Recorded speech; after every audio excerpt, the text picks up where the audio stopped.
Bonjour à toutes et à tous et bienvenue dans ce nouvel épisode de Top Catch. Dans ce nouvel épisode, nous allons voir 5 choses que vous ne savez certainement pas sur l'Undertaker. L'Undertaker a une phobie très particulière. Vous le savez, l'Undertaker terrifie les superstars de la WWE depuis des années. Il est donc difficile de l'imaginer avoir peur de quelque chose. Eh bien, détrompez-vous.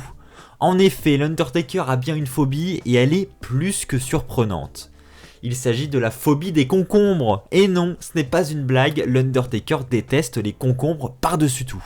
Paul Bearer, ancien manager de l'Undertaker, s'est déjà exprimé à ce sujet en disant « J'ai déjà vu l'Undertaker vomir partout parce qu'il y avait un concombre flottant dans son thé glacé. » Vous vous demandez sans doute comment un concombre peut arriver au fond d'un thé glacé. Eh bien c'est tout simplement Owen Hart, grand farceur dans l'âme, qui avait placé ce concombre dans le fond du thé glacé pour faire une blague à l'Undertaker. Visiblement, cette blague n'a pas fait de bien au final. L'Undertaker a loué sa maison à un couple de stars. Vous vous doutez bien, lorsque nous sommes une superstar de la WWE payée plusieurs millions de dollars par an, trouver une maison n'est pas un problème. Ce qui est plus surprenant en ce qui concerne l'Undertaker, c'est qu'il a déjà loué la sienne à Brad Pitt et Angelina Jolie. Oui, j'ai bien dit Brad Pitt et Angelina Jolie. L'histoire raconte que Brad Pitt jouait un film dans le même état et avait donc loué la maison par hasard. Selon certains rapports, la maison comprenait notamment un gymnase et un ring de la WWE en taille réelle. L'Undertaker a un passe-temps favori. Contrairement à ce que de nombreuses personnes pensent, l'Undertaker ne passe pas son temps en dehors des rings à construire des cercueils, collecter des âmes ou encore préparer des funérailles. Non, à la place de cela, il a un passe-temps favori, le golf.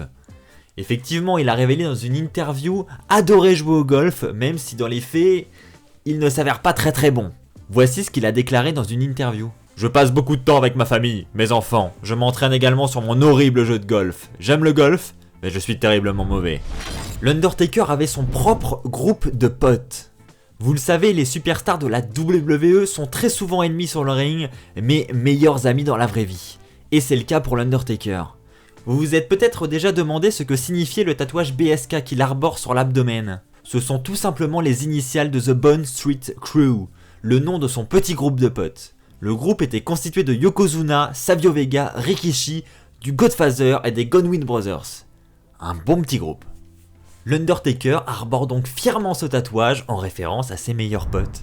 Il est fan de motos. L'Undertaker a toujours été fan des deux roues et plus particulièrement des motos. Il collectionne notamment les Harley Davidson. C'est après les Survivor Series 1991 et après avoir battu Hulk Hogan que l'Undertaker a commencé à collectionner ses motos. Nous pourrons d'ailleurs nous en rendre compte lorsque l'Undertaker changera son look funéraire pour le look d'American Badass, réalisant son entrée en moto vers le ring. C'est ainsi que s'achève cette vidéo sur les 5 choses que vous ne savez pas sur l'Undertaker. J'espère vous avoir appris beaucoup de choses. Si c'est le cas, n'hésitez pas à lâcher un pouce bleu. N'hésitez pas à vous abonner pour ne pas rater les futurs épisodes. On se retrouve très vite. D'ici là, portez-vous bien. Et comme d'habitude, n'oubliez pas, soyez toujours très fiers d'être fan de catch. Allez, bye tout le monde.